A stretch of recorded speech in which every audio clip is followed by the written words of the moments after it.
Now to your health. When you have a tough day at the office, you have that urge to vent or complain to a coworker. It can be overwhelming. You just want to do it. You can't control yourself. But it also can lead to a very toxic workplace. Here to teach us how to safely unload all of our stresses and frustrations without hurting our career, psychologist and executive coach, Dr. Lisa Orbe-Austin. Hey, Dr. Lisa, interesting topic today. Hi, Natalie. Yeah. All right. So let's start with this. Let's say you have a bad day at work. What are some things that you should be doing before marching over to your work bestie's desk to just completely unload? Yeah, the first thing I say you should do is you should take 25 minutes and go do something for yourself, whether it's a meditation, whether it's a walk around the block, whether it's, you should probably be in a job search and you probably should do something related to that. But do something positive for yourself, 25 minutes, at least 25 minutes of it before you go talk to somebody about it and ventilate. Okay, so give yourself a beat, give yourself about 25 minutes to get it done. And when we talk about how complaining can be toxic for our workplace, in a lot of cases, it's not good to continuously complain. And the other thing is what it does is it fuels that rumor mill. Can you talk about that? Yeah, I mean, I think you want to think about what you're ventilating about. If it's gossip, if it's something that you haven't witnessed firsthand, if it's kind of like piling on to somebody, you really don't want to engage in that. I think sometimes we can think ventilation is enough, but sometimes venting just allows us to kind of take a break from the intensity of what we're feeling.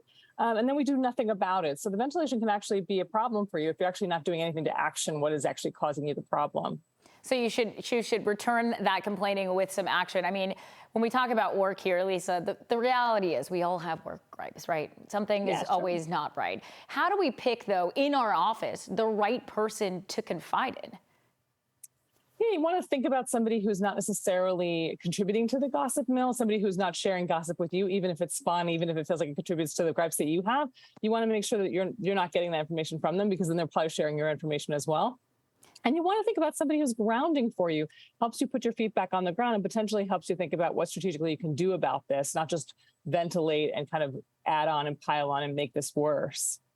And when we talk about one piece of advice that I think we need to talk about in this era of social media, and there's texting, there's also in-office messaging where you can write to another coworker. Can you explain why anything written is inherently just more risky? Yeah, because it can be used against you. And it's really clear what you've done. And so because it's documentable, that there's time stamped, that there's engagement with it.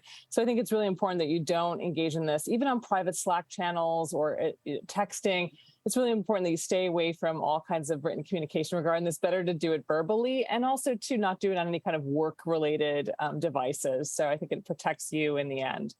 And one last question for you, Dr. Lisa. When we talk about complaining at work and maybe gripes we have, when is it time to take action and decide, wow, I've been complaining about this for a while now, but is it really valid to then start looking for a new job? Yeah, I mean, I think if you've been doing this a lot and it sort of has a repetitive quality to it, like you've said this thing before, you've griped about this person before, you've griped about the situation before, it's time to probably consider looking and finding something else.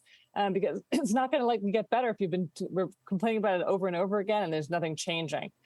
So I think if you're in those circumstances, it's time to look for a new job. And the market is really good still. So. All right. Good advice. All right. Thank you, Dr. Lisa.